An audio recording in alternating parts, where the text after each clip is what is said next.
Whoops.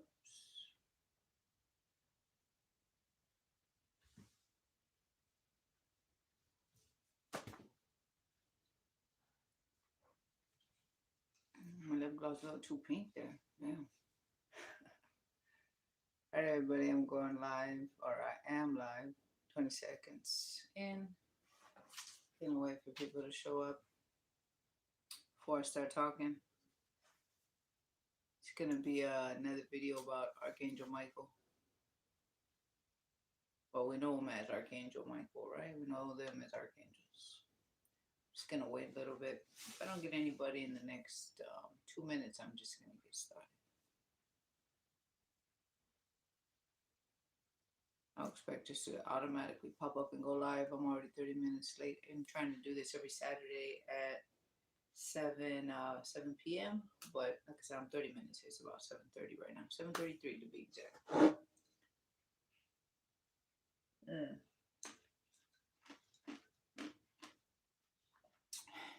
I was going to talk to you guys today about how to protect your energetic field so that there's no interception from any outside. I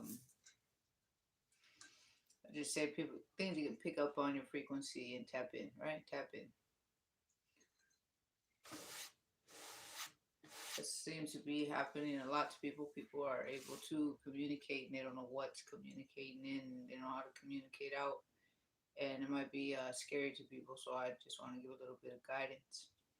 So I see there's one person. If that one person can say hi or something, well, I know I'm working over here on this side is working right. Let me see.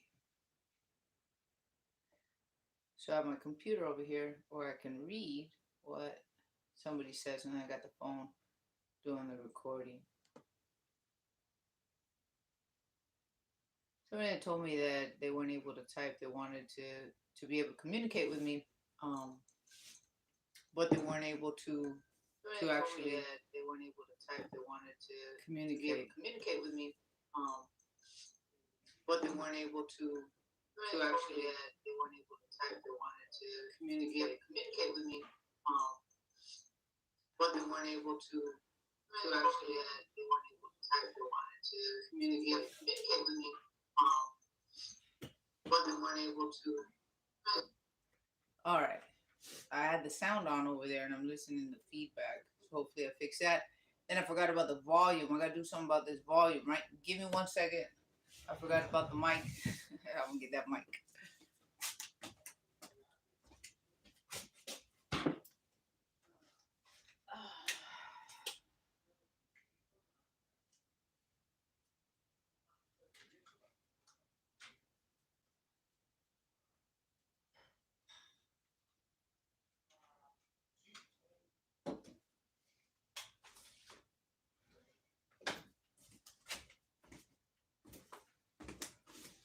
Sorry about that.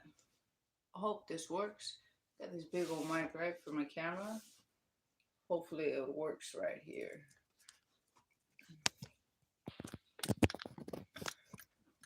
You guys let me know if this is working. And I'm also going to raise my voice. I'm going to raise my voice and make sure people can hear me. All right, so I got 2 watching, and that's good enough, right? Even if I only had 1 person watching, it's good enough. And what I'm going to talk about is, instead of showing you guys how to do the protecting, shielding, or what is our center line, you know, it's almost like a modem. The best way to describe it is like a modem.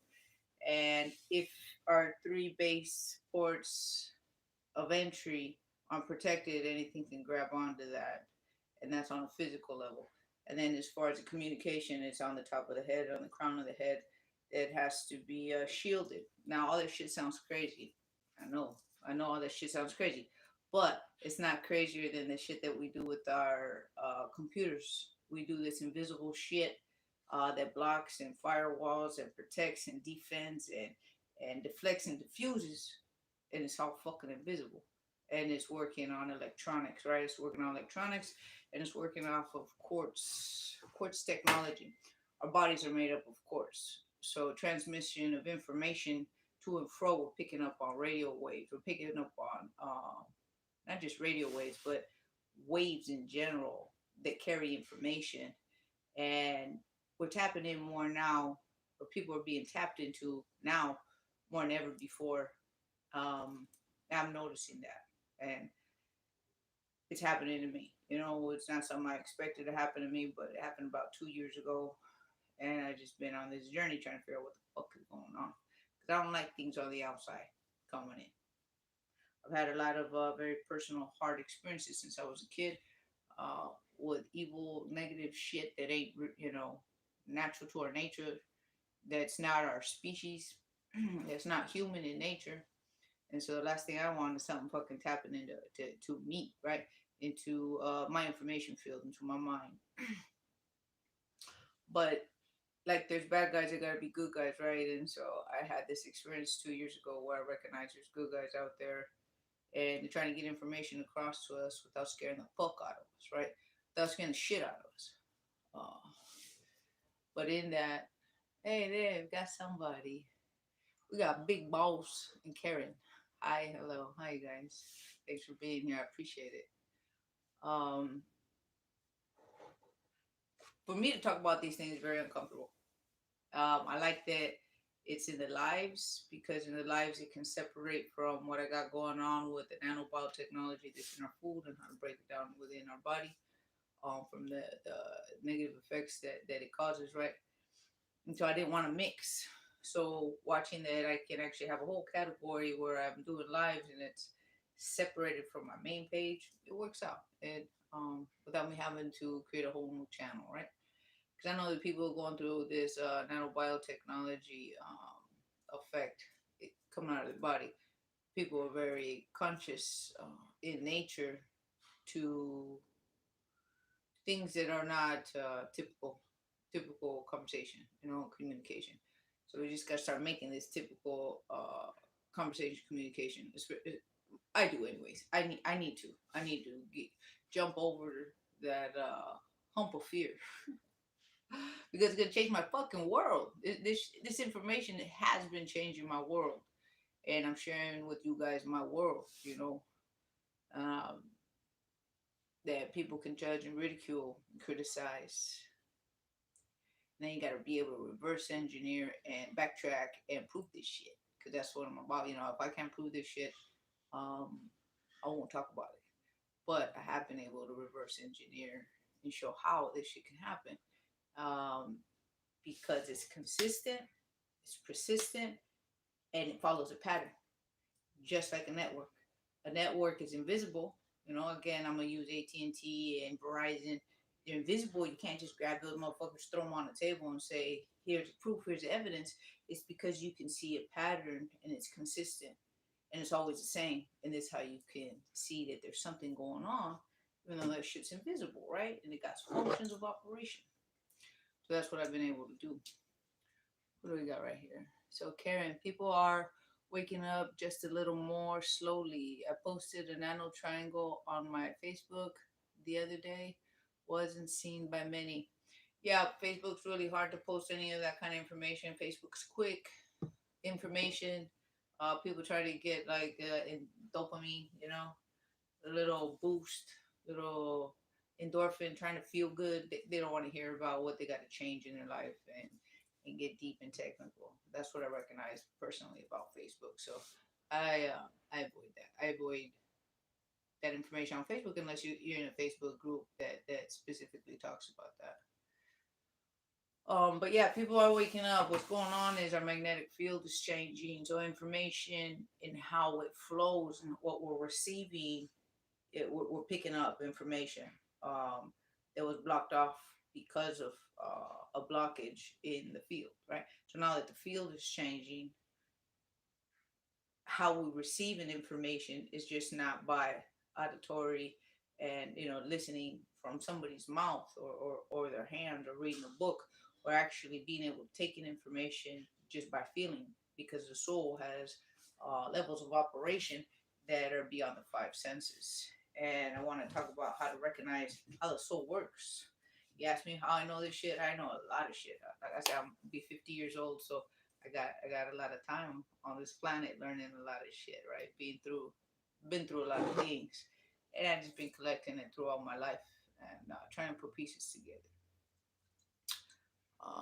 Christine Monte, forget Facebook. Yeah, yeah, I didn't even try to get that kind of information. That's more like for commercial, just a quick meme, a quick status. How am I doing? Look at my new hair. You know, you like my lip gloss, that kind of stuff. Um, somebody achieved something, somebody accomplished something, stuff like that. Birthdays. Mm. So instead of talking to you guys about how to block, which I know is very important, it's very important to be able to create your own firewalls so the information is coming in. It's a one line and it's a one stream, and you're not all over the place picking up anything. Because what people do is what I've been watching online is people just make statements and they use the word spirit, right? Well, it's like opening up the yellow pages and just picking any random numbers. You know, they're all numbers. They're all spirits, right? They're all individuals. Can't do that. Can't do it. You gotta be very specific. You gotta know where you're dialing. Meaning you gotta know where you're communicating, and there's no how to do that. And I want to share with you guys how to do that. Somebody let me know if the mic is working. I put this mic out here. I hope it's working. I hope the audio is better. Can somebody tell me if they can hear? Christine, too shallow. Laugh out loud. Okay, yeah, Facebook shallow. Well, everything has its, it operates in certain ways. We just gotta recognize those stepping lanes that we don't want to be in. That's all. See, Christine, when we hear the truth, it harmonizes with our soul. Yeah, it's like fine tuning. We bing, our hair stand up on our body because it synchronizes. Let's see, and then it says Christine says, working great. Good, so you all can hear, and yes, sounds good. Thanks, Christine. That makes me feel very good. So one's Christine and one is Kareen. Oh, you guys' names rhyme. That's cute. Christine and Kareen. Okay. All right. So the reason why I'm gonna switch it up and talk about something a little bit different right now is the last video I did was about Michael and talking about how he's a sentient android being made by the Anunnaki. I don't know how much information. I can't remember what I told you guys as far as how deep I went into that information, right? I should listen to the video before I started right here, but I have full plate today. That's why I'm running late on getting on here. I want to go hit back on that video with something that was occurring last week that lets me know that I gotta let you guys, or I gotta express to you guys, is who do you know who you're talking to? How do you know the good guys from the bad guys, the right from the wrong? You know, we always say discernment, right? But if we don't trust ourselves in our discernment, then how are we going to trust what we are picking up, right? What we're picking up as far as transmission of information. There's a couple key things that I'm gonna point out, and then I'm gonna reverse engineer what happened to me last week, so you can see the series on how I receive information, but I don't get answers. So there's a big difference. So to receive information, I gotta go look and figure shit out, triangulate information, and boom, X marks the spot, and I know what I need to know for whatever next step I gotta do in this life, right? Because this life's about changing what the fuck is going on. Because if we don't, we're just gonna be taken with this current, and this current ain't going for the benefit of the soul of mankind. And if people out there who don't believe they have a soul, is this is how we're connected. It's how the heart is pumping. The heart doesn't pump all just by itself. It has well, it's actually electromagnetic. Is how it's pumping. It's how it's pumping. I can't really explain that, but I don't want to go into that. What I'm saying is, from my own personal experience, I've been out of my body a couple times, spontaneously. I mentioned that a couple times on other videos. Meaning I ain't working towards it. I'm not doing ayahuasca. I'm not doing mushrooms. I'm not trying to go make something happen. It just happens. And so fucking shocking, so outrageous. And I'm recognizing what's going on is we function just like we're functioning right now outside of our body. And if there's an AI system that wants to tap into that soul and can upload and move that soul from this body somewhere else, we got fucking problems because that's what's going on. And that's why they're trying to chip uh, the physical body because it can grab the soul, which has DNA that can be uploaded into anywhere, into anything. And that is, that's like an imprisonment for eternity because the soul doesn't die. I'm not religious, so if anybody is going towards a religious doctrine, it's not that I'm disrespecting your doctrine. Is that I don't follow a doctrine because that's exactly what it is. It's an indoctrination of information that can expand outside and put all the pieces on the table and say, what are we working with? What do we got here? What are we gonna do about what we got? Because it's a situation. We got a situation where this is happening, and the more pain that soul inflicts on others, the more that soul has to go through as far as paying a karmic debt, right? Paying a karmic debt, lifetime after lifetime. And the way to stop that is to recognize that an adjustment needs to be made, and that recognition makes the change. The recognition is I have to change. I have to make an adjustment and start feeling remorse. And in that remorse, the soul begins to change. And then that karmic debt, even though it still has to be paid, is different. It's not gonna keep cycling and keep cycling lifetime after lifetime. Oh, I wish I had somebody to talk to back and forth because I do well on question and answer, right? Instead, I gotta go through like this series.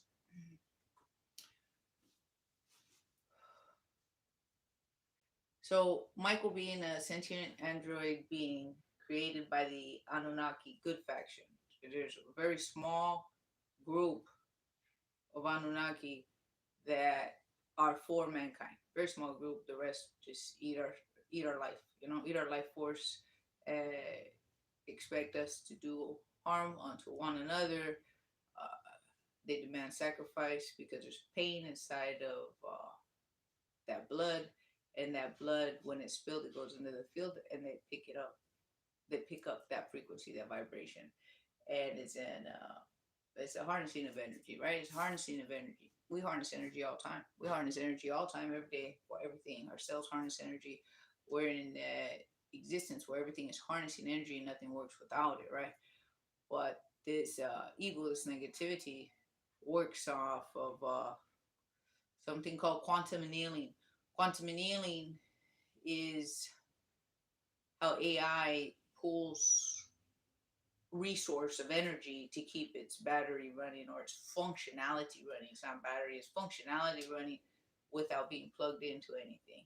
And that low point of vibration, when you put that on a large scale to human beings, it's our pain and suffering creates this and torture, right? Because people are going through torture in their experience, but we're blind to it. We're blind to it. And the animals that we eat, they go through torture instead of having, you know, when we take the life of an animal to eat our meat, instead of it being in a calm way, it's in a torturous way.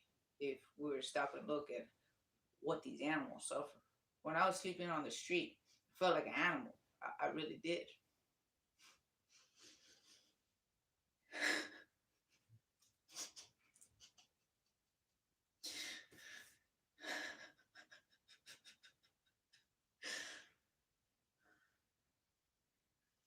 Oh, because I didn't expect to cry.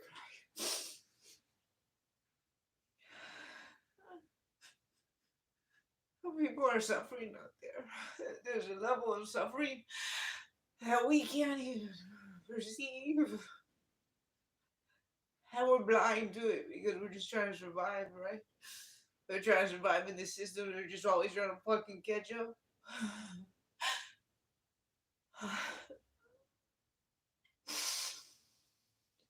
I don't know if I'm gonna be able to do this video.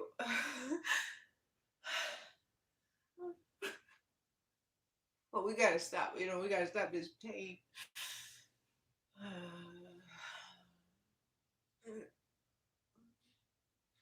And that's my goal. My goal is to show how to overcome the pain so we can start new, you know? So we can start new, you know, squash all our feuds and start again. Because it's too much, you know, it's too much for mankind bears. And I ain't crying for myself, you know, the stuff I saw out there. With children, we don't even know. I don't even know. All right, let me get my shit together. So, sorry. I know I don't need to be sorry, but that was unexpected.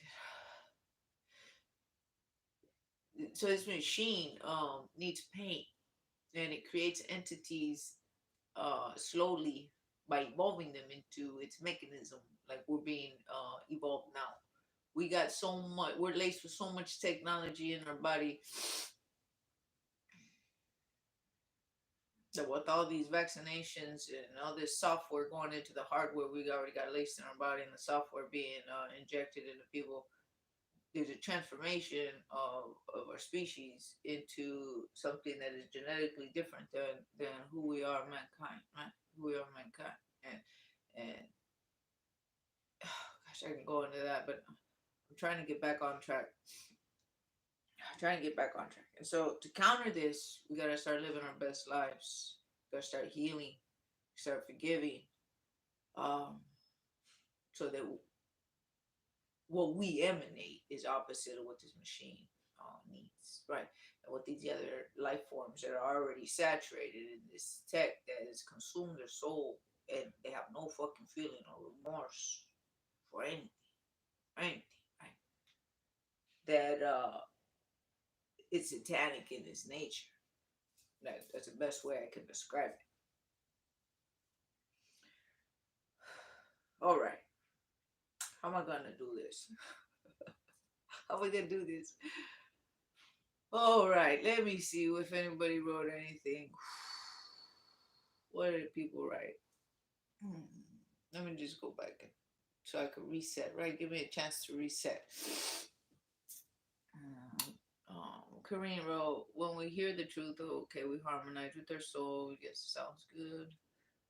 And then we have Christy Monte says, I know that's a terrible feeling. Been there. Yeah, girl. It's sleeping outside on that concrete, and the people you meet and the pain they go through, and then freezing out there at the same time and having nowhere to find shelter, and the agony and the pain in the bones, and you can't sleep because it's so fucking cold, and you gotta go to work in the morning and you're exhausted. It doesn't end. The cycle just don't end, because you don't have enough money. Making money, but you don't have enough money. It's something else. All right. Oh, yeah, I'm not trying to make people cry. It's so hard sometimes, you know. Okay, it's hard. It's hard to communicate a lot of things without emotions coming out. Oh, I'm sorry y'all been there. God dang.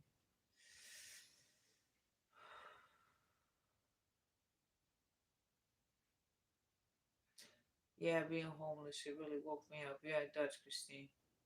It did. It changed me. It really did change me. I'm not the same person I was.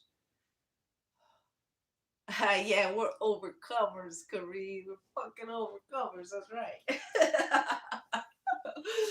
Why make a bill teacher says, I'm a fucking overcoming motherfucker.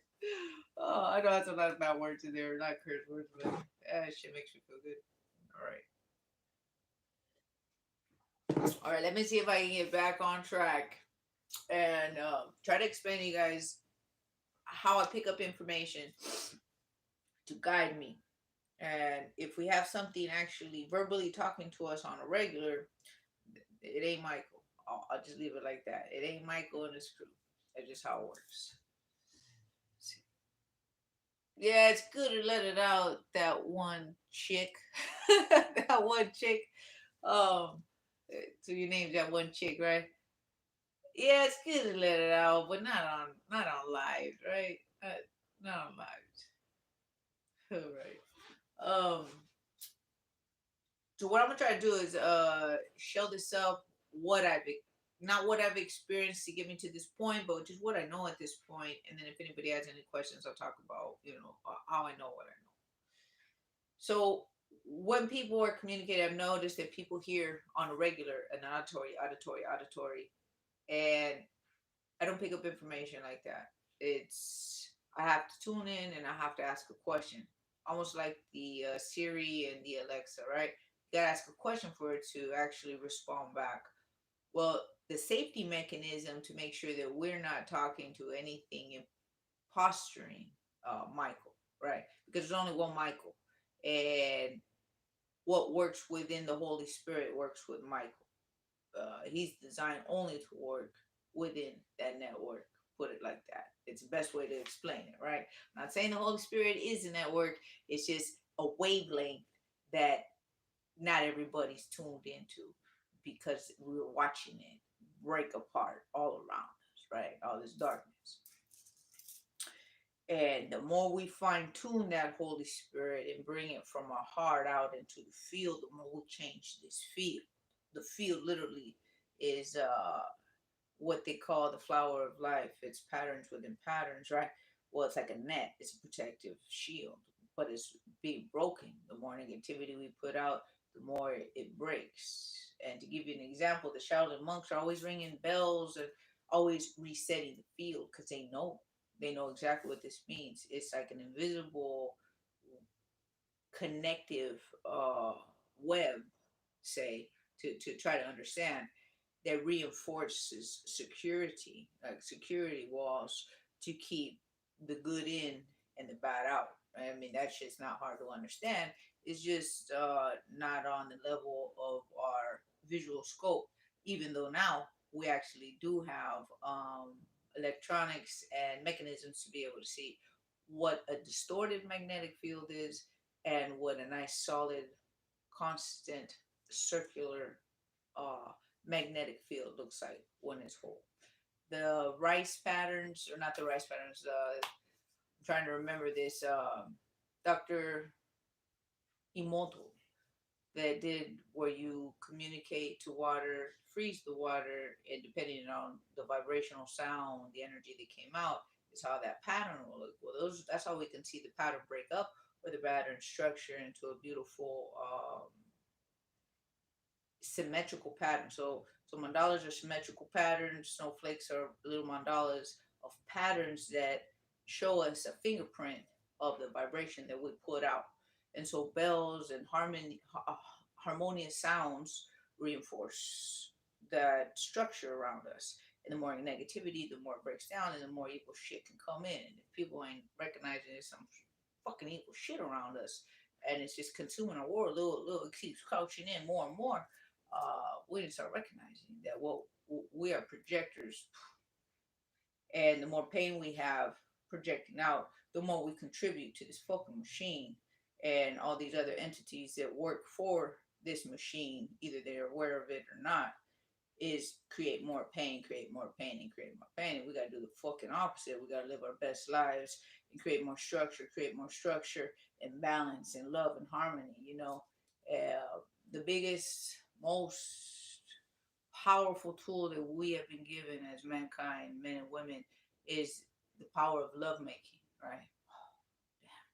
Like, if you didn't feel that, all the hairs on my body stood up on that. I resonated with that.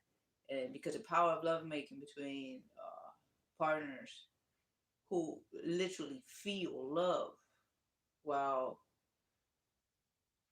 and I'm not talking about slow love, I'm not talking about there's a separate love from fucking. I'm talking about fucking, but with emotion. We don't fuck with emotion.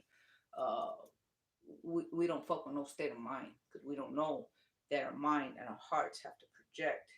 And as we are creating this charge in this field, that we can change the world around us just for the power of our sex, right?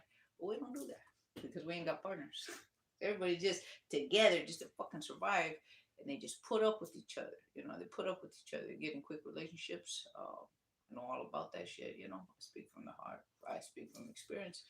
And then you separate. And then you separate because you recognize you don't even get along. You don't even like each other. So building relationships first within ourselves so that we can teach our children.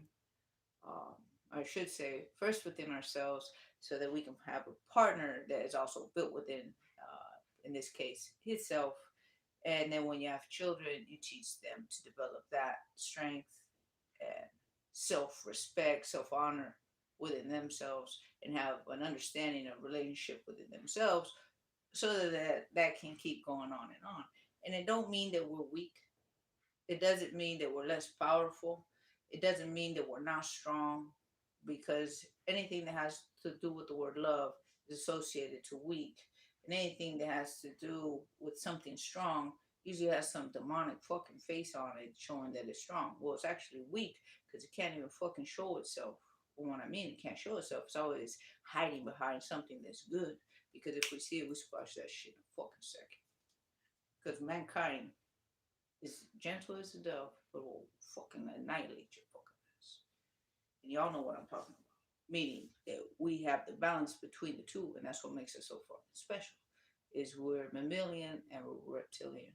Um, that's something that I want to talk to you guys about, and I don't know what video I want to talk to you about on how I figured that shit out.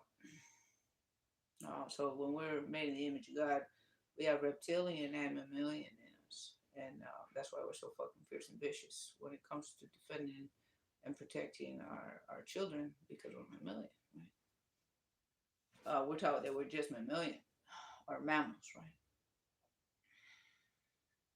And that's where the part of God, the understanding of God, and where we come from is something I want to get into, but I don't want to do it on this live. I need to communicate back and forth feedback. It's the way I work best. Because then I get into tandems about being homeless and start crying.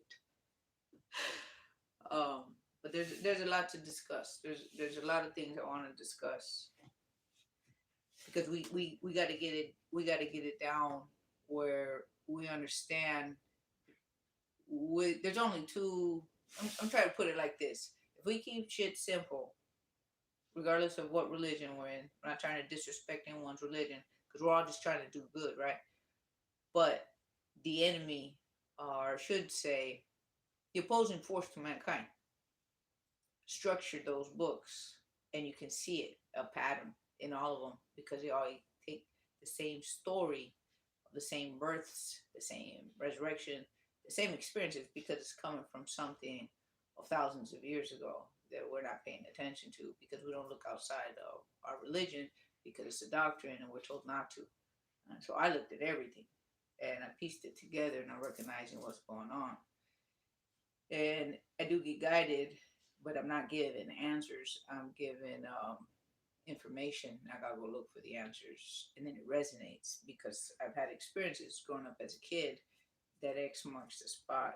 Because before computers came out and cell phones, I was having very intense experiences throughout my whole life. Probably a lot of you guys too. And if it wasn't for those experiences connecting with the dots that I have to connect now, I wouldn't be able to recognize what is and what isn't. Let me see if anybody wrote anything. Give me a second.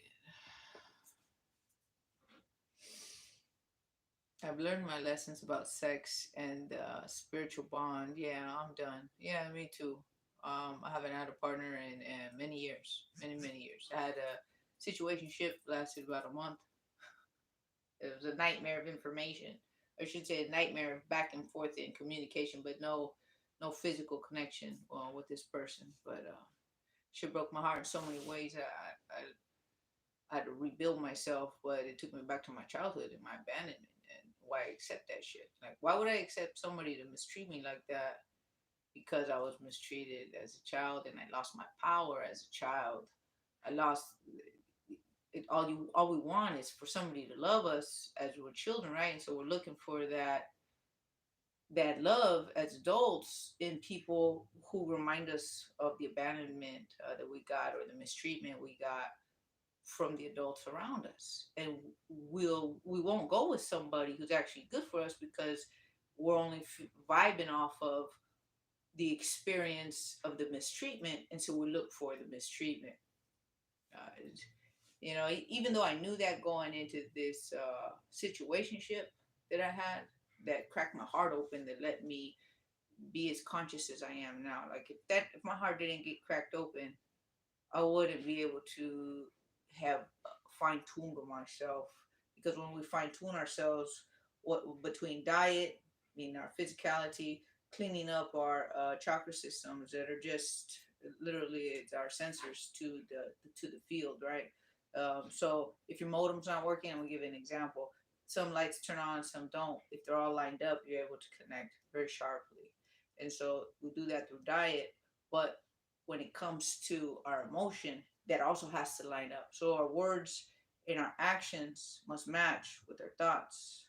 And that's the way we line up, right? So me going into this situationship, I knew that motherfucker was not good for me. And I was like, nope, I ain't calling this guy back. But I had dreamt him days prior before even meeting him. And then the things that were happening in front of me were in my dreams. I'm just like, I gotta know what this is. And then I started seeing these sequentials of numbers that would multiply first there in twos and then threes and then fours. I'm just like, this shit's insane. I even took pictures.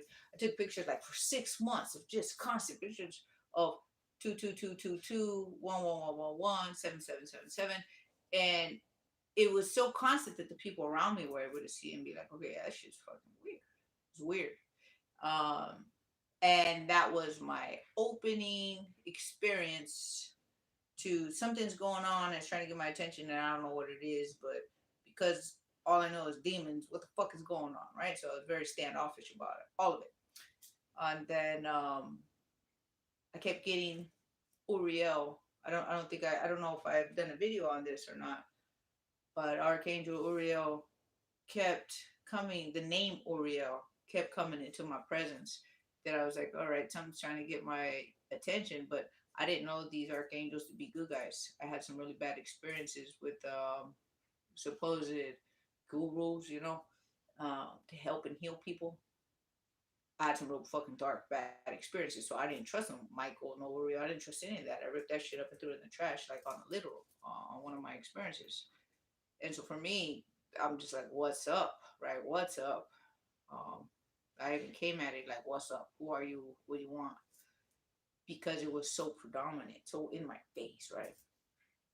I just wanted to knock it out the park and just be like, I'm done with this shit. Something's fucking with me.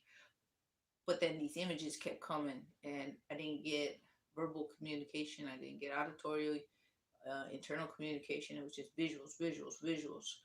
And then gradually, after the months of writing down and documenting, I've been stuff documented for over 2 years, right? Over 2 years. Everything would happen every day, and what I was seeing and what I was recognizing. Um, but they had to come in slow with me because I'm very aggressive about, I'm very standoffish. I don't welcome shit. I'm not welcoming at all. And so this is why I know how to go about knowing the difference between if it's Michael or not. And so when people say they're talking to Michael and they have answers, somebody asks a question and they got an answer for them, they know where they live or they know what they do for work. Michael won't do that because then we won't be able to tell the difference between the good guys or the bad guys. So they maintain a very steady standard. That's the best way I can say it. A very steady standard. It's not that they can't do it, it's that they don't do it, to make sure that one, they're not invasive, two, they're not telling your will what to do, because that's what we have, our free will. Because once they're telling us what to do, that changes our free will and our direction, right? But they can leave, I don't want to say clues, right? I don't want to say clues, but they can inspire intuition. Um, they can have a comment come out of somebody's mouth that connects with something that sparks an understanding to give you direction. They do it. It's in subtle ways. That way, we're supposed to be able to pick it up. So we choose to take the direction. We're not told. And these other spirits or entities or other beings utilize the insecurities of others, that they want power and to be above others. They don't recognize they have that insecurity because they won't let it go. They won't stop the communication. I've seen this, and that's the only reason I'm saying it. I've seen this. I've talked to people, and so what I did notice is, if you go through something very, very, very extreme, or you're in a crossroads or something, it's just like it has broken you. You're broken. They will make a statement like, "Don't worry, it's gonna be okay." They'll call your name to let you know that you ain't by yourself, and then we make the adjustment. Then we recognize that, oh shit, I'm being spoken to. Well, I ain't by myself out here, and then we start making changes in our lives. And you hear a lot of those people come out of prison like that. They heard somebody call their name. That's when they come and they intervene, and then people take a better road, make better choices and decisions. We start seeing life a little bit different. And I've only had that one time happen, and I'm not even gonna talk to you about story because I'll cry. I'll freaking cry. But you gotta be real broken where you're just done. You got no more faith. You got no more faith. Everything's over. And they'll come and they'll say something just to pick you up and get you back. Pick your faith back up, right? But let me see. What's your favorite? Got any questions? Well, this live didn't go how I thought. This live didn't go how I thought. Oh, what we got? Today, and see, Christine wrote, today, many people are dead inside. I'm not religious, but I'm close to God. Yeah, I know all about being dead inside. When I was in Scranton, Pennsylvania, I was dead inside. I knew what it was like to walk, being alive but being dead. It's a horrible place to be. It's a horrible place to be. Um, it's really hard to inspire hope. That's what we need. We need inspired hope to bring us back. I didn't know what hope was until I was so dead inside. Somebody by hope, and it flipped the fucking switch, like in a second. Like it's right here. It's so funny. It's right here. This shiny little M right here, or I should say this big M. When I was in Pennsylvania, some mom and daughter gave me some clothes to take home, right? Because I didn't have no winter clothes for Scranton. I'm from California.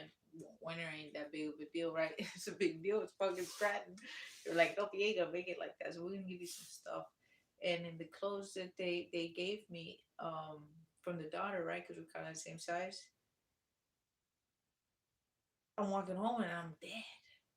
And I'm looking at all the people that are on drugs or just on the street, or just they're just all all up and down the sides of the roads as I'm walking home, and I'm so dead inside of doing the same thing and missing my kids, and it doesn't matter how much I work, I'm gonna be in the same fucking spot in the same situation, and all I want to do is get my brand out, but because I don't have money, I can't do it, and I feel like I'm going nowhere really fast, consistently for a long fucking time.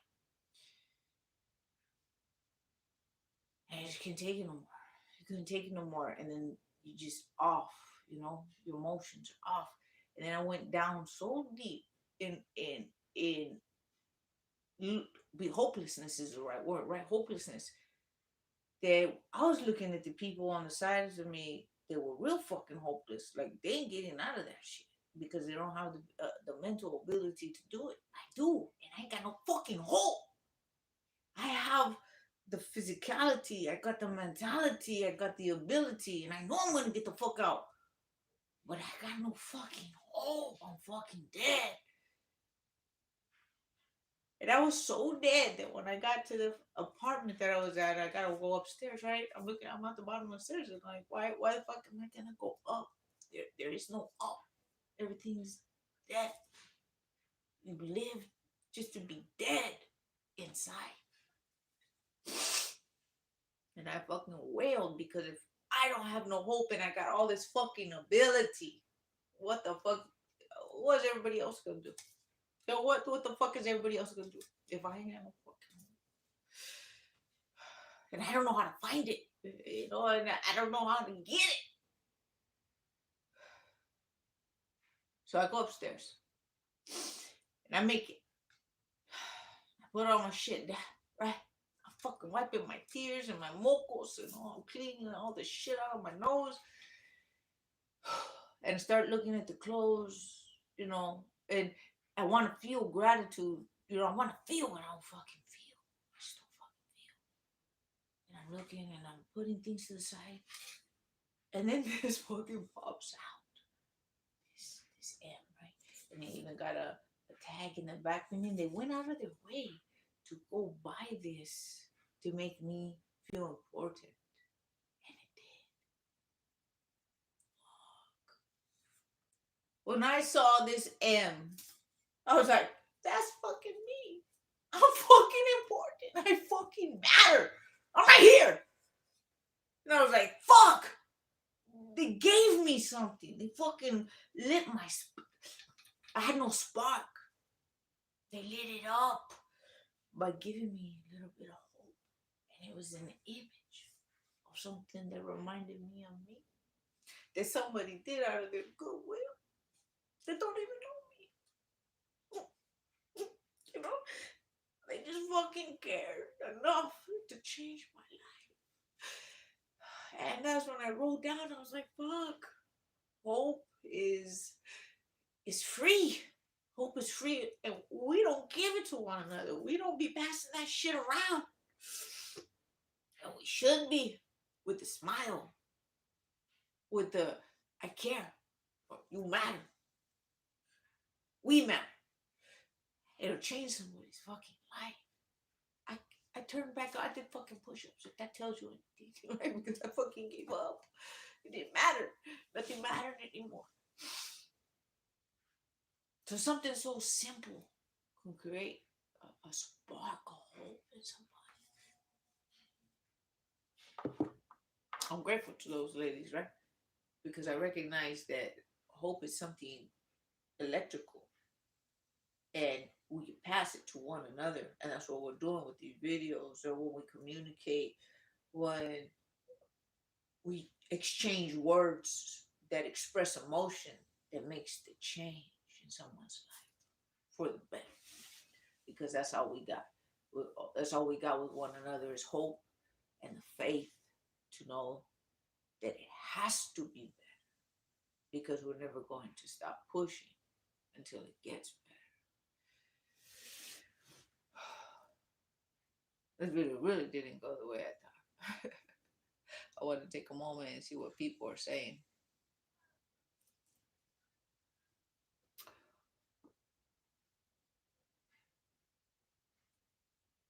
Let's see. Laugh out loud. Now people out there with the jab, they're cyborgs. I'm very sorry for what's going on with people with that, because there's children that are going through this, and it's of no fault. They have parents who think they're doing the right thing and they just don't know no better. They really don't. Because if we did know, we wouldn't do it. It's that simple. Christine, yes, it's true. We are set to be treated a certain way from the way we were taught, mostly during our childhood. Yeah, everything comes from our childhood, and we're living it out as adults, and we don't recognize it. Christine, you were chosen to bring the hope. I think we all do that, right? These ladies did that. These ladies did that for me. I got this list of phone numbers of people, and I put next to their name on the path, because of all the people who've changed me in some way for the better, who just did something even so small that I found them on my path in my lowest points. Because that's when you know who is who. When you're at your lowest and you have kindness around you, and other people treat you like you're a piece of shit. I got family members treat me like a piece of shit. Like a piece of shit. But it's a good thing I know now who those family members are, because it's like, because I'm gonna make it. because I just fucking unstoppable like that shit. It's I just am.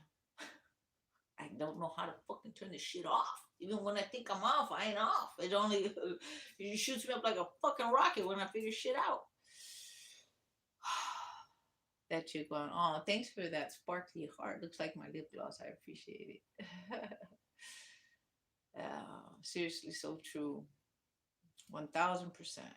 Korean girl, this is the best lesson on hope I've ever listened to. I felt this in my soul. Oh, I knew when these ladies did when this happened to me with this M, right? Something so simple, but they went out of the way, went to the store, and said, "This is gonna make you feel good." Because I'm sleeping outside, right? These ladies are watching me sleep outside. They're even trying to help me get a room. I mean, I had a bunch of people who were trying to help me get a room. Everybody was nope, nope, nope, nope. It was intense. I wasn't the only one looking. It's like every door closing on me, and I couldn't get the door to open. You know, like I said, I had people helping me, and so they went out of the way to do that, and it changed me because at my lowest point of absolute hopelessness, and with all the hopeless people around me. When I say hopeless people around me, I don't mean they ain't nothing. I don't mean that. I mean their circumstances are so bad that they have to work hard just to be at the point where I'm at. Like meaning mentally, physically, psychologically, the information I have, meaning I know I'm gonna get out. But the point that I'm there and I feel so fucking hopeless, what are these people gonna fucking do? And that's what I was at. I was like, what's up with our world? How are we gonna fix this shit? And then that fucking sparked me up, and I was just like, this is how we do it. This is how we're gonna do it. We're gonna spark one another. All right. Yes, it was very good. Mr. Let me see. That one chick, you that one chick, I can't see your picture, but I take it that you're that one chick. I like calling you by that. It's cool. Yes, it's very good. Yeah, this is great. Okay, well, I'm glad you guys are liking it. I didn't tell you how to recognize the good guys from the bad guys, right? Through communication, because it's a lot. It's a lot. Like it's a long video. And I know right now we're already at 8:30. We're already an hour in. How about you guys ask me a question and give you an answer? How about that? I don't know if you guys want to work it like that because I would need a whole nother hour just to break down what happened to me last week. Because this stuff happens to me so regularly that what just happened last week about the spiders and an experience I had with flies. I'm just like, what's up with fucking spiders and flies? That's not comfortable, but yet I know I don't have any fear that it's something negative trying to affect me. It's there's information here, and I need to know why I'm seeing that information. And it's so very intense what I learned that I feel it's going to change religion across the board, all religions across the board. And that's how I have to know. What I'm trying to say is, it's just going to change my life. It's going to change my life into a direction that I don't expect to go in. You know, I want to fight, sell supplements. That's what I want to do. But I have a feeling I'm not going to get to do that the way I want to do it. I might get to live it a short little while, which I really hope I do. I'm really praying that I get to. Um, that I'm allowed to go fight because what I recognize is when the door closes on me, I can't open it, and it's like that for all of us. We're just not recognizing it. When the door shuts, that ain't our way, and we got to keep pushing till a door opens, right? And for whatever reason, we got to be there to meet certain people, have certain experiences. It's everything's a matter of time, right? Everything's a matter of timing, and because we ain't got no fucking patience, we don't like that shit. So I had to be broken when it comes to patience. I'll tell you that. I had to learn to appreciate patience differently. I had to learn to appreciate patience, and I have. I've learned to become a very patient person when I was a very impatient, impulsive individual. Let me see if anybody has a question. On your journey, what has been the hardest to forgive? How did you go about actually forgiving? I have a hard time with this. Do me a favor, Christine. Can you share with me what specifically? Is it just all around the board, across the board, I should say, forgiving in general? Or is it a particular person, or is it a situation, like your childhood? Would you be able to share that with me? It'll help me hone in and really um, see if I can help you with that, right? So if you could write Christine what that is, you could tell me yes or no. You know, you can say no, I don't want to share that. Then I'll just go in general. People who I've loved doing horrible things to me. Okay, yeah, I know all about that. I know all about that. So this is the best way I can explain, Christine, because we have to forgive for us so that we can move on.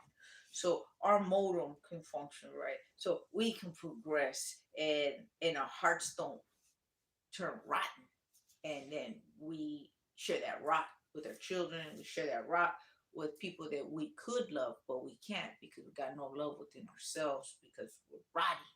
Right? We're fucking rotting inside.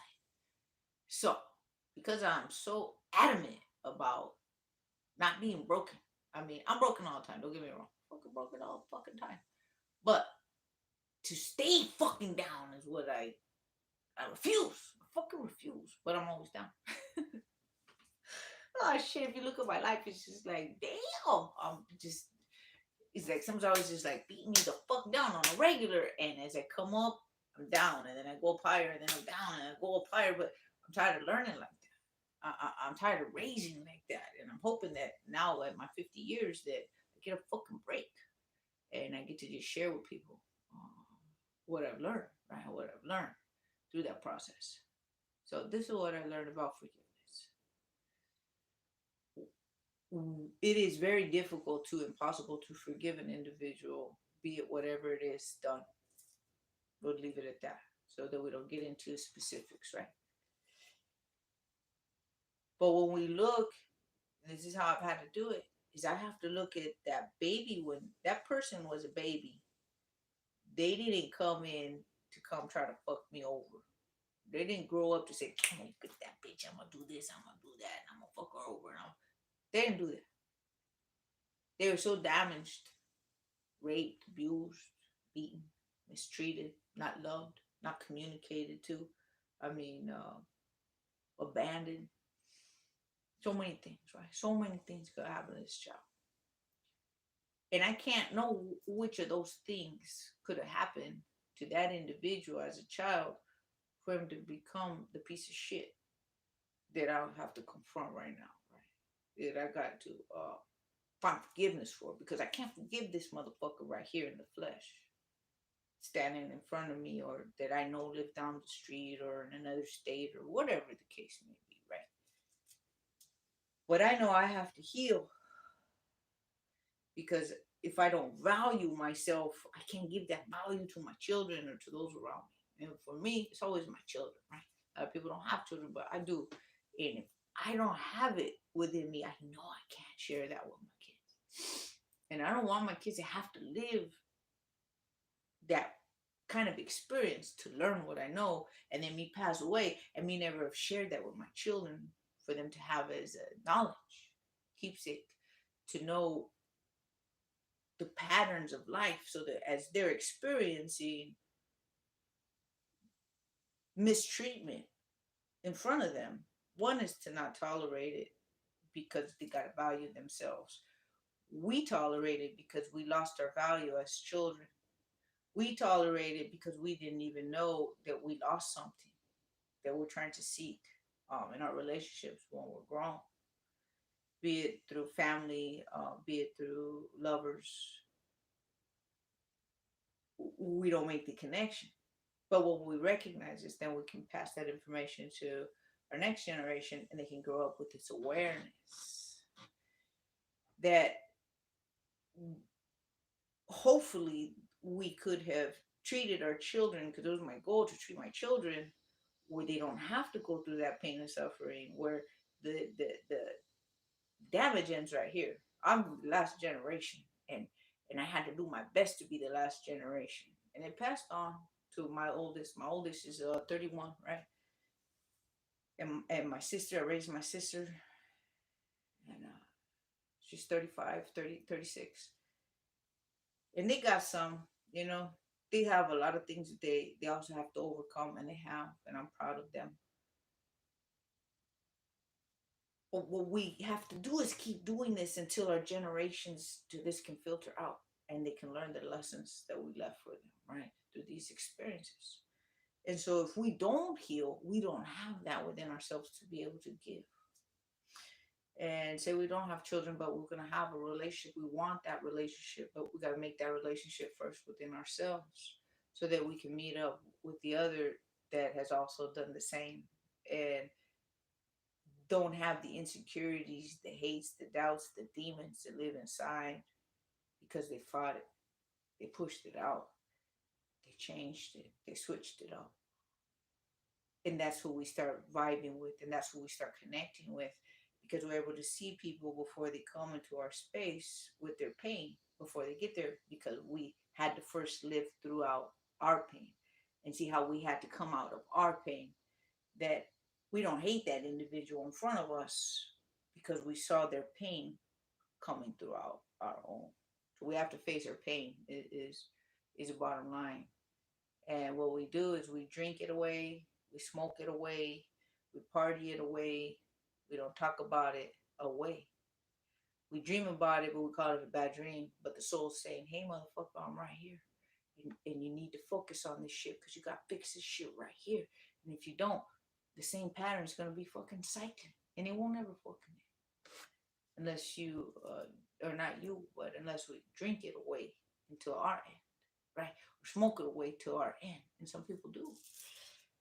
So the easiest way to forgive is look at the child and imagine the abuse. Because we can see it. Like I had my situationship, I could see that he was raped as a child. I know it. I just know it. His behavior, right? But either he blocked it out or he literally doesn't remember or he just chooses not to. And that's a pain that he's going to have to overcome that challenge on his own, but can't live it through me, through abusing me till he figures that shit out. He has to figure that shit out on his own. I have to learn to have boundaries to say, I care about myself more than I ever did before because I thought I cared about myself, but I didn't know how to respect my space, respect my body, respect my mind.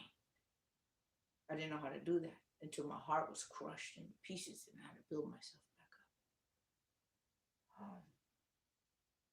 So that's the best way. Look at the child, forgive the child, and that forgiveness becomes real. That forgiveness becomes real because when you say I forgive, you see that child that they were.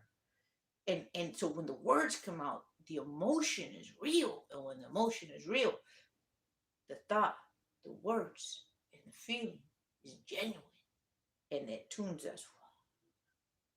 It tunes us. It's a perfect tuning, and it's not fake. Because what's fake is, oh, it's fine, but in our mind, we know it's not. In our heart, we know it's not. Right?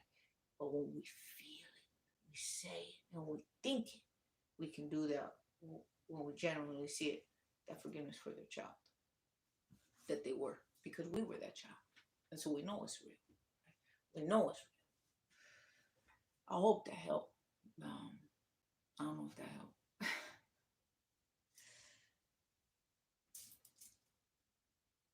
And then Karine says, I know I must get past and forgive. I think of them and start cussing.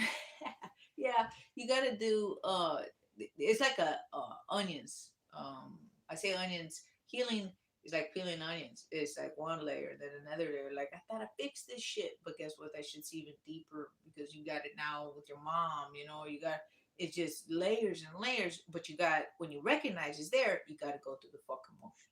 Got to.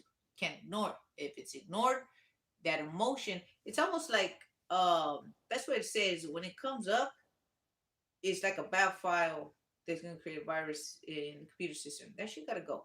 It got to be looked at. It got to be removed with the mind, the emotion, and then spit out. with the words. Like, what? You know, you gotta cuss, cuss, let it go. I know why hitting the bag is so good for me because it's just like there's nothing left. There's nothing left for me to because there's real current running through the body. There's real physicality. There's like a pressure cooker. You know, men are told not to cry. That's only so that they can mistreat others. But if they cried, that pressure would go. Right? Humans cry. That's what we do. It's natural to our nature.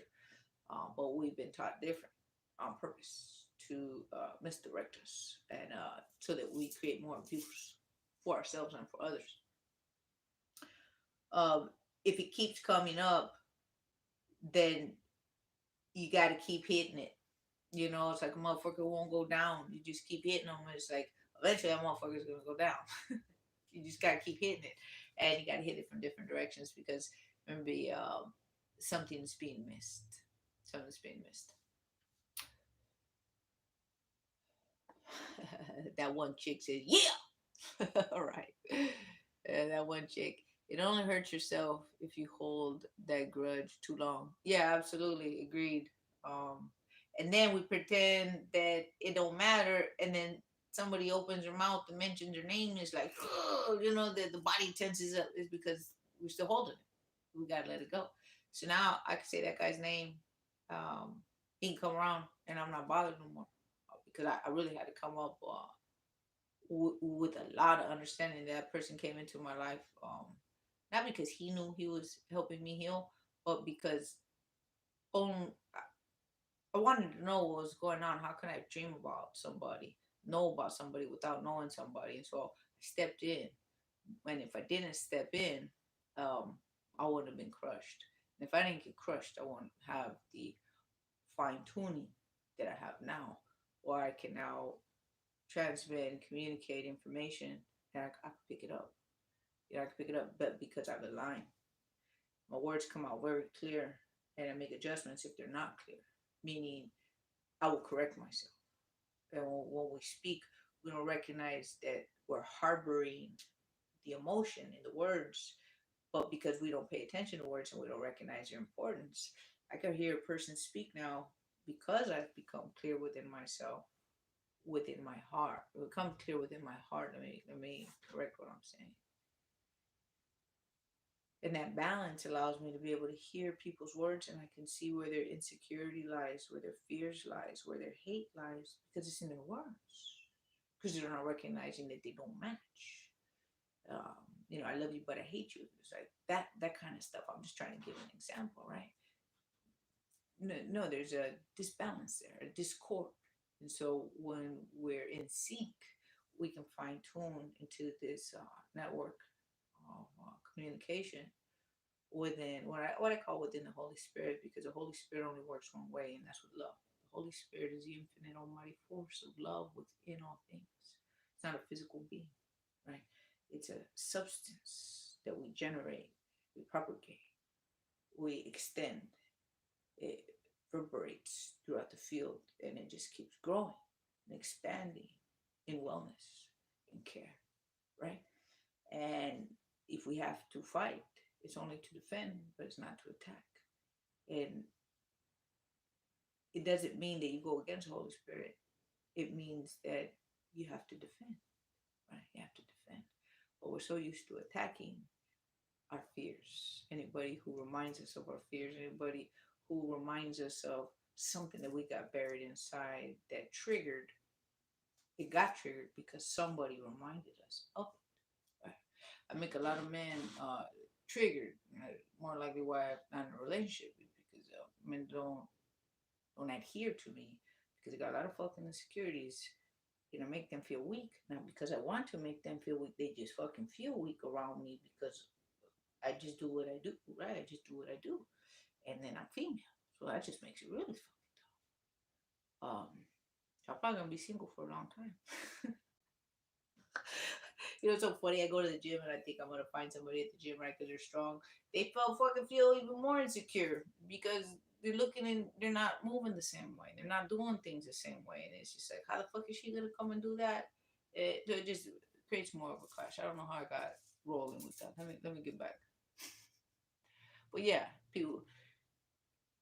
People can be triggered just by other people's presence, not even the words, just their presence, because they're being reminded of what the fuck they're supposed to be doing and they're not on their own shit.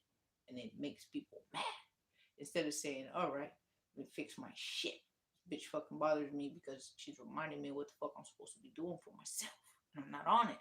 But that's the soul communicating. They're picking the information up in the soul and they don't know how to register that. But we don't know how to register that because we've only been taught five senses. When we got multiple senses in the information field that our soul connects to, right?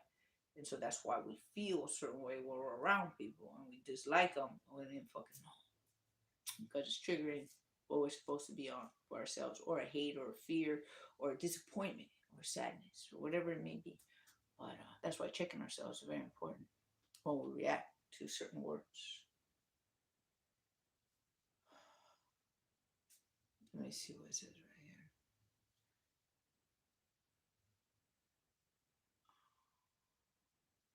And then Karine says, yes, I never thought of it like that. Thank you. You really never thought of that? I would think everybody thinks of it like that. That's why I don't ever share that stuff. I'm glad you told me that. I really do. I really think people know this stuff. Like it's common. Not that people know this stuff, but I think it's common, right? But it's not common. That's interesting. But I was just sharing how I do it. Thank you for letting me know. I appreciate that. That lets me know that I gotta share more stuff. So what it does, it lets me know I gotta share more stuff. Christine, if you forgive, it releases you from the tension there. Correct. It also releases the guilt from the person you forgave. Correct. And they feel less need to protect themselves. What do you mean when you say the person forgave and they feel less need to protect themselves? If you can explain that a little bit so I can understand it a little more, Christine. See, think about what God would want, Christine. I forgave my mother and our relationship got a lot better. Absolutely. And then Kareen, nobody ever talks about the exact steps on forgiveness. I've just been told to pray about it. I know there is more to it. Yeah, when it comes to prayer, it's done in many different ways, right? It's done in many different ways. Like I pray every day. Every morning I get up extra half hour early so I can pray. Obviously I go make my tea first. I wake up. I wash my face, go make my tea, wake up, and then I pray. And what I'm actually doing is we charge our phone. I'm really charging myself is what I'm doing, and I'm protecting myself. And I'm protecting my communication field. And I'm protecting my electric field. And I'm protecting my physical body. I do it for my children. I do it for my family members. I do it for my loved ones. I do it for my soul tribes. So I say, I am one with the Holy Spirit of the infinite almighty force of love within. Within love is a force that is the infinite almighty Holy Spirit that I am. And I say that 3 times. And I do it every day. And what happens with this repetition, it starts becoming a pattern, a signature to your vibration. So wherever you walk, you're taking that vibration with you. Like if somebody says they're stupid, they're stupid, they're stupid every day, they go with that vibration everywhere they go, and that's how they behave. So when I go and I say I am one with the Holy Spirit of the infinite almighty force of love within love is a force that is the infinite almighty Holy Spirit that I am. I'm walking with that force, and I'm walking with that power, and I'm walking with that protection because it strengthens and fortifies my field. I've had people come up to me, or I've gone up to them, sat next to them. They'll just look at me, get up, and fucking walk away. I'm like, "Well, that motherfucker got a big demon. Step the fuck back. Step the fuck back." My presence bothers the fuck out of people, and it's not because I'm a mean person. I just walk out. I haven't even said nothing, but I watch people do that, and I recognize why. It's because I walk with this in my field, and we haven't been taught this, and I haven't taught this to my children because I learned this in my 2 year progress. Let's call it my 2 years of progress of piecing back my heart. That I learned these things. It just comes to me naturally. I'll say it comes to me naturally because it makes sense, right? Because it makes sense. I don't know how else to tell you. It's like formulas; they just come to me naturally. I make some banging shit on the first try. And when I say that, I mean like in creams and soaps. It's like fucking amazing. I had to be a formulist or a poet or a writer or something in some other lifetime because that shit just flows. Like if I was a rapper, be really fucking good at it, but I can't rap. I can't rap. I can't even write or do math. So that shit, I leave it for the professionals. But I'm really good at making formulas and connecting dots by reverse engineering the fuckery and seeing where the root of the fucking problem is, and then piecing back how we're gonna fix it, how we're gonna mend it. What we got? Oh,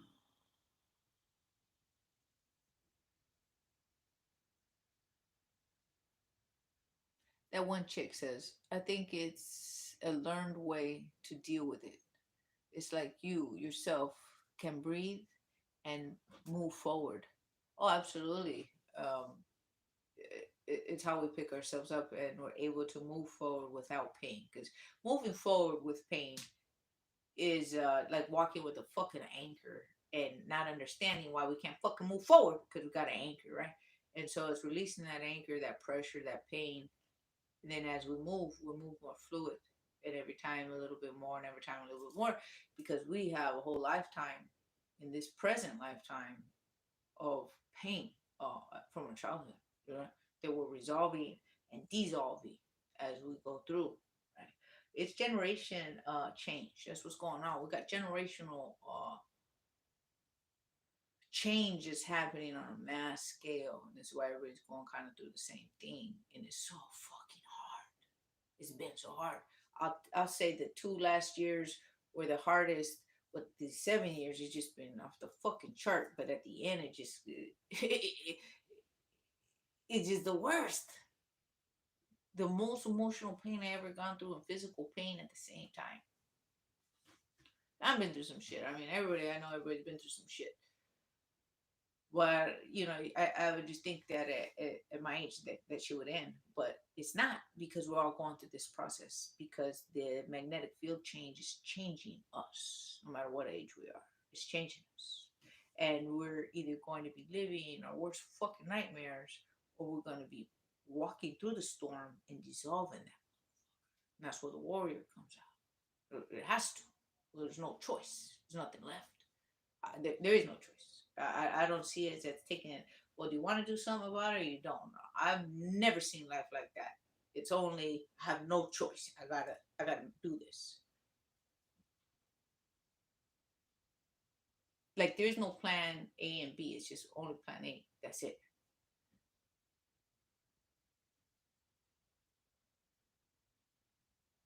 So we have that one. We have Christine Monte.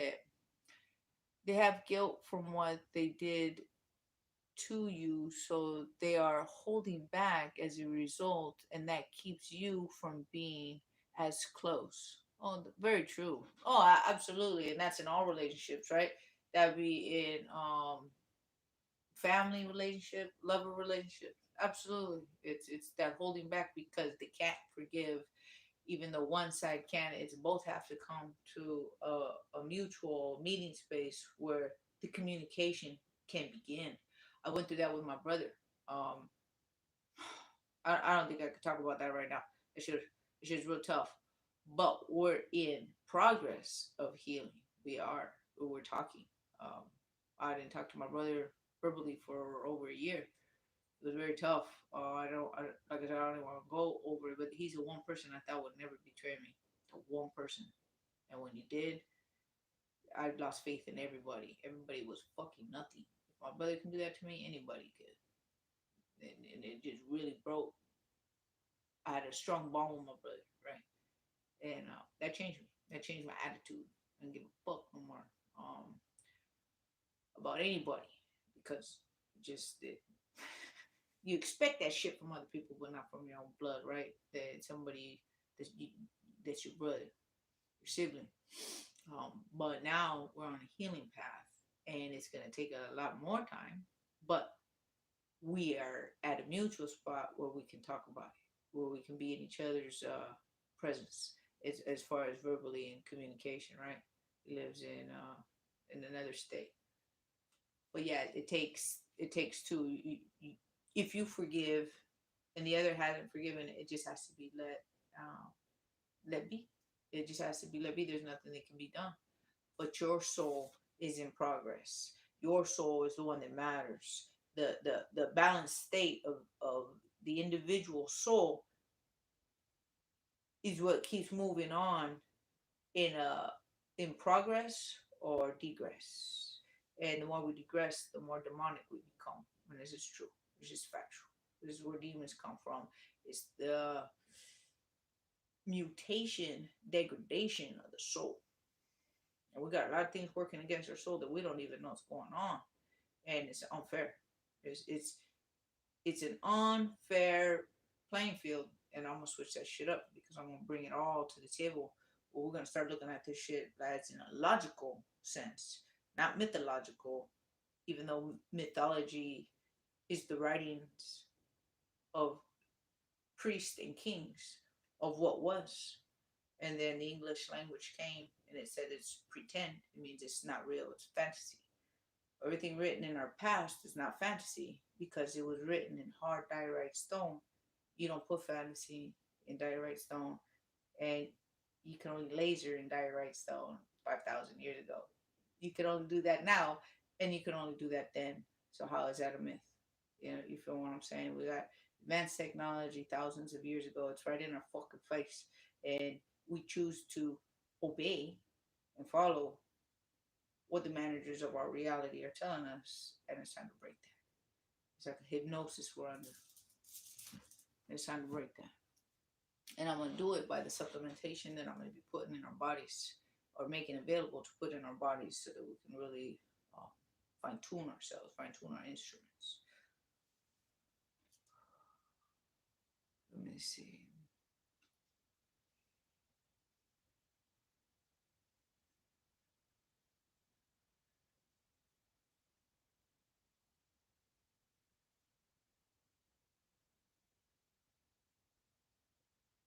Christian, I don't discriminate. Demons come in from anywhere, although family is very important. Some of the best people I've met in my life were not family. So, Christine, between demons and family and strangers, I try to put that together, right? I try to put that together. So, I don't discriminate. Demons come in from anywhere. Very true. Family members, strangers, transients, anywhere, right? It, it is like a parasite. It's a parasitic. Um, Trying to use words that don't cause a trigger. That's what I'm trying to do. I'm trying to find similar words that won't create for people's brains to go into a category of thought, because that's what we've been trained to do, regardless if we want to recognize it or not. And so, how I choose words, I take my time. Um, these what these demons do is with technology, they're able to get into the physical body through the electric soul, right? And they attach on to the base of the chakra system. And literally, it's like a drilling effect when they force their way in.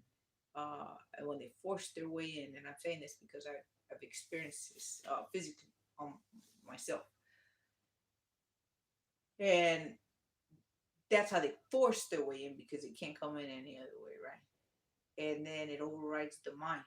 And then you have to fight the mind, the thoughts. They're constant and don't go away, right?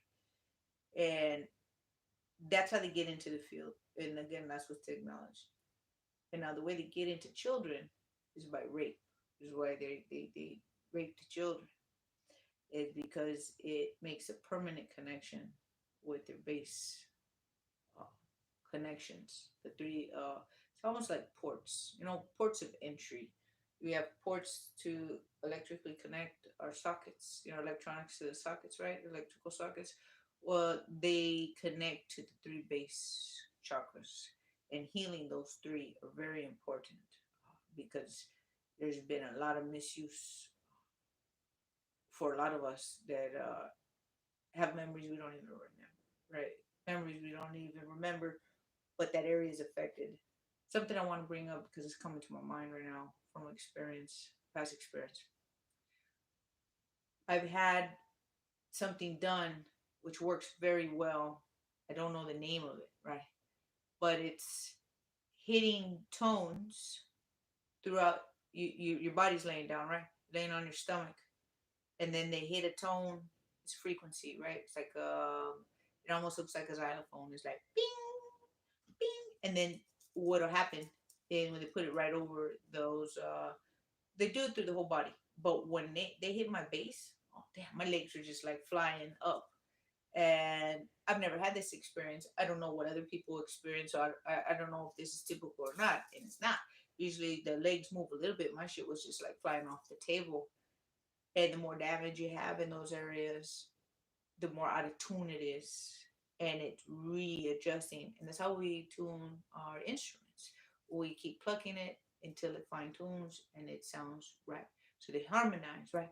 And you guys probably know what that's called, but I had that done in Mexico, and I could feel the change. It was extraordinary. I could feel the change, and that helps to balance out our sensors, because that's what they are. They're sensors, right? They are our glands in physicality.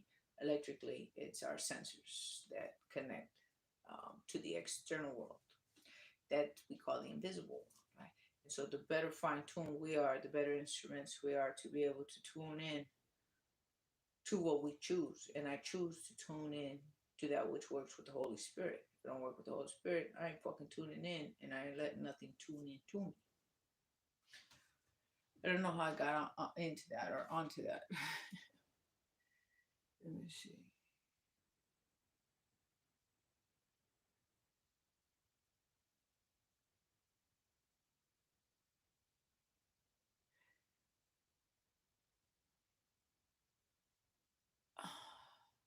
You wrote something, Christine, that I didn't finish reading. It says, "So forgiving them will allow them to happen again."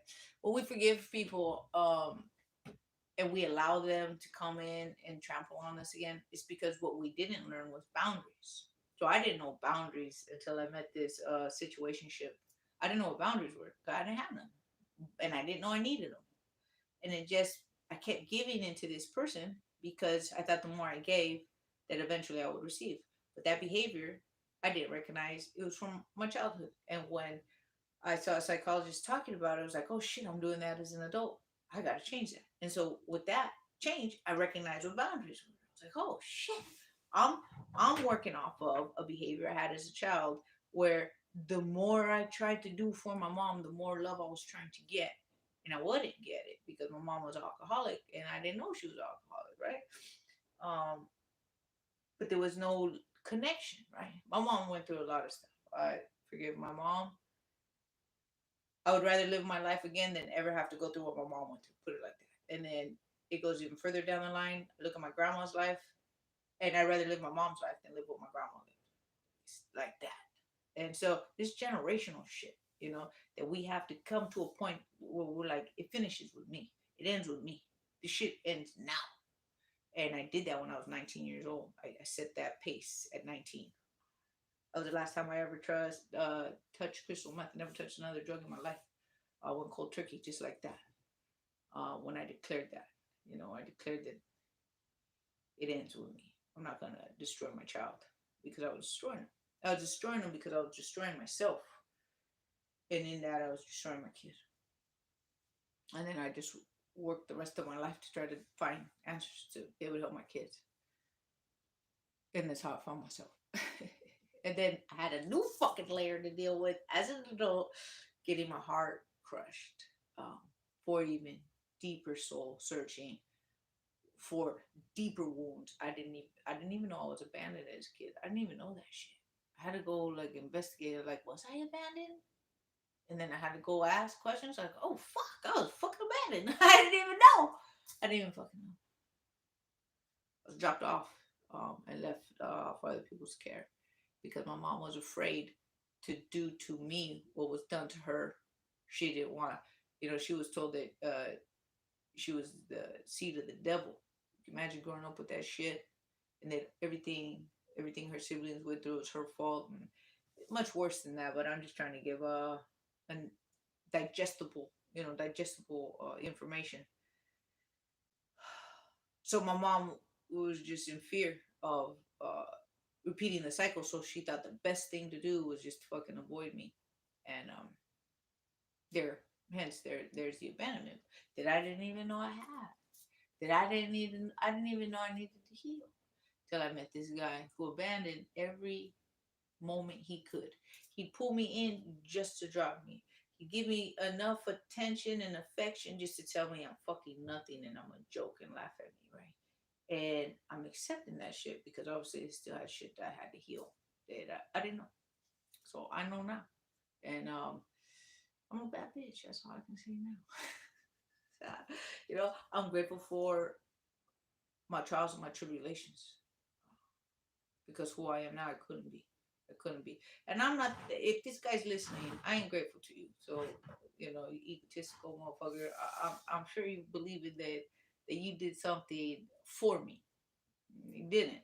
You got to do something for yourself as I did something for myself from my experience. You were my karma and I learned my lessons and I grew. I didn't fail. I failed a lot. I was on my knees. I failed a lot and I was on my knees, but I only was able to recognize who I am and for those who I have around me. Because at the same time, I recognized that people that are close to me treated me like shit because they thought I was poor and pathetic. Those words, pathetic, right?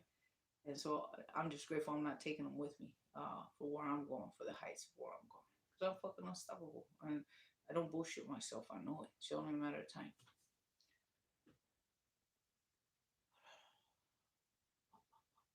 What else we got right here? Christine Monte. I felt that when I did the Trump and STS cleansing. Oh, turpentine you're talking about, right? And sodium thiosulfate, I guess. Cleanse. I'm really bad at acronyms, but I'm guessing that's what it is. Cleanse. I felt everything enhanced. Music sounded much better. Ah, shit. Now I gotta try it. I've already done the turpentine, and it was a little hard on my intestines. I'm gonna try the. I didn't want to try the sodium thiosulfate because everybody says it smells and tastes like literal like shit, like a piece of shit, and it just don't sound good. It don't sound like I want to try it, right? So I gotta figure out how I'm gonna get that in. But yeah, I'm gonna check it out. I'm gonna check that out. What do you mean? Next, laugh out loud. Oh man, all right. So this was a really good experience I had. It was good for me. Was it good for you? I had to say it. I didn't expect to say it like that, but I was like, let it flow, right? I didn't expect to have this experience. I thought I was going to talk about how to recognize the difference, to discern between Michael and not Michael. And when something comes in and says it's Michael and it's not because it's giving you answers on a regular, it's talking without being asked questions, meaning it can't talk unless it's asked a question because it's following a protocol. And that protocol gives us a guarantee who we're speaking with. That's what it is. And so if we don't have a protocol, we can't discern, we can't tell the fucking difference because it sounds the same. I was able to find it in Solomon's one of Solomon's writings where he's pulling up where Michael gives him a ring. It's written that Michael gives him a ring to command demons, and he pulls up Uriel from the depths, right, of the underworld. Something like that. I don't have it quoted, but I'm gonna do it for my next video where it's quoted. Um, where it's quoted. And when I caught it, I was like, that's it right there. So that in the past, people are reading now and they think that Michael is working with Solomon when Solomon works with demons. Michael don't work with demons. He moves those motherfuckers out of position, out of the location, and sends them where the fuck they gotta go, meaning not here. They're not supposed to be here, right?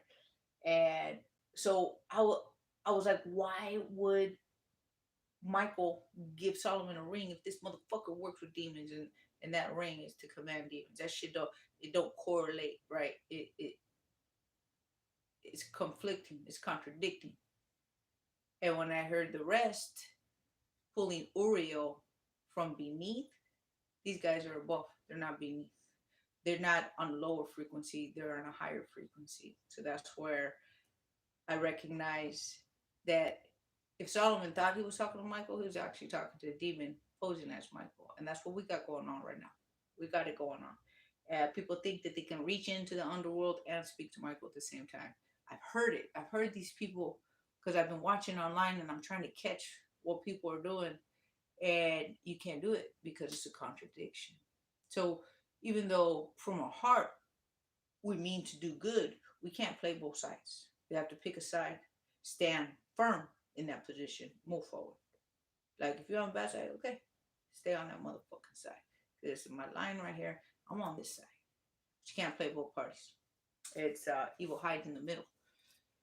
Evil hides in the middle because it plays both fucking sides. It plays to people's weaknesses. It plays to people's insecurities and hates and fucking doubts. You can have no doubts. You gotta be aligned and in tune with your words and your thoughts and your feelings match. And if they don't, there's something emotionally imbalanced that needs attention. Fix that shit, walk through your own pain, balance that shit out, forgive, and move forward. That's what we gotta do. That's what we gotta start doing. Um, like a regimen, right? Like a regimen. And so that when we do communicate with Michael, we get intuition, we get clues that we're supposed to pay attention to, uh, senses that when we see something and it makes us feel something, and then something correlates with that down the line, X marks the spot. Coincidence is letting us know that that's the direction we go, and that's how we move forward. Instead of saying I don't believe in coincidences like we've been trained to, well, just the fact that we're saying that we don't believe in them is how we disregard them, and then we're listening to what the soul is noticing. We're not, and it's starting to start paying attention to our soul, our intuition, and start being guided to the right path through this fuckery we're living right now. I don't know another way to say it, but things are coming down and we got to build it back up. We start with our bodies and fine tuning our souls. What do we got? Tastes terrible. Sodium thiosulfate tastes terrible, but so good, worth it. All right, I'm gonna try it. I'm gonna try it, Christine. And then we got Kareen. I've been working on getting rid of parasites and fasting. I heard that for parasites, everybody should do it for parasites, like everybody. And anybody think they ain't got parasites, they're just 50% sure that they do, 50% sure that they don't. But those who do parasite, 100% don't. That's just the best way to be, right? That's just the best fucking way to be. It's called sure. I'm fucking 100% sure. I work on that 50-50 shit. Oh gosh, I can't remember. Can't remember what it's called. It'll come to me. But I've been wanting to get some and try some. It's recommended by doctors in Japan. It'll come to me. It just, I don't have it written down. But yes, I agree. Gotta go. Thank you for a great chat. All right, that one chick. Yeah, I gotta go too. Christine Monte, take care. To that one chick. You guys, I appreciate the time we spent together. I don't know what to title this, right? Because it's like stand up. I didn't know what was gonna come out. And we will talk soon. I really want to get on to showing you guys more about Michael and recognizing how to communicate, how to protect our field, how to protect our body, and move through this path that we call life. All right. This is Michelle Angelic, Truth and Integrity Warrior, saying I'm signing off and peace out. All right. Love you guys. Bye.